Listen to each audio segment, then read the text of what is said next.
আসসালামু আলাইকুম। আশা করি সকলেই ভালো আছেন। তো আজকে আপনাদের সাথে একটা গুরুত্বপূর্ণ বিষয় নিয়ে আলোচনা করব। তো ফেসবুকের কিছু গুরুত্বপূর্ণ সেটিংস যেটা আপনার ফেসবুক আইডি হ্যাক হওয়া থেকে বাঁচাতে পারে। তো এই গুরুত্বপূর্ণ সেটিংসটা আপনারা অবশ্যই মেইনটেইন করবেন। তা না হলে আপনার ফেসবুক আইডিটা হ্যাক হয়ে যাবে। তো চলুন আপনাদের দেখাই সেই গুরুত্বপূর্ণ সেটিংসটা কী এবং কিভাবে সেটা আপনারা কার্যকর করবেন। প্রথমে আপনারা অ্যাকাউন্ট সেটিংসে যাবেন। অ্যাকাউন্ট সেটিংসে যাওয়ার পর সেখানে সবার বামের কলামে উপর থেকে দ্বিতীয় স্থানে দেখবেন সিকিউরিটি অপশন রয়েছে এবং সেখানে ক্লিক করবেন।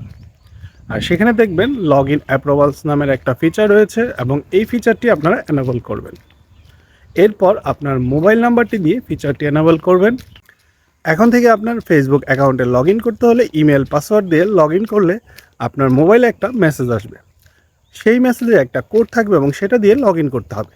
তবে আপনি চাইলে আপনার অ্যাকাউন্টটি নিজস্ব ডিভাইস দিয়েও লগ ইন করার জন্য সেভ দিস ডিভাইস অপশনে ক্লিক করে রিকগনাইজ ডিভাইস হিসেবে রাখতে পারবেন।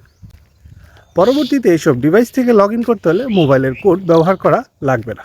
এরপর লগ ইন অ্যাপ্রুভাল ফিচারের এক ধাপ নিচে ট্রাস্টেড কন্ট্যাক্টস নামে আরেকটা ফিচার রয়েছে।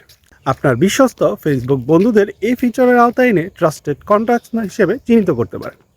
পরবর্তীতে আপনার ফেসবুক অ্যাকাউন্টের কোনো সমস্যা হলে এইসব অ্যাকাউন্টের রেফারেন্স সহায়ক ভূমিকা হিসেবে পালন করবে। আপনারা যদি এই কয়েকটা ফিচার চালু করেন এবং আপনার ফেসবুক আইডিটি হ্যাক হওয়া থেকে রক্ষা করতে চান তাহলে এই ফিচারগুলো অবশ্যই চালু করে নেবেন। তো আজকের ভিডিওটি কেমন লাগলো অবশ্যই কমেন্টে জানাবেন এবং দেখা হবে নতুন ভিডিওতে। সে পর্যন্ত সকলেই ভালো থাকুন। আল্লাহ হাফেজ।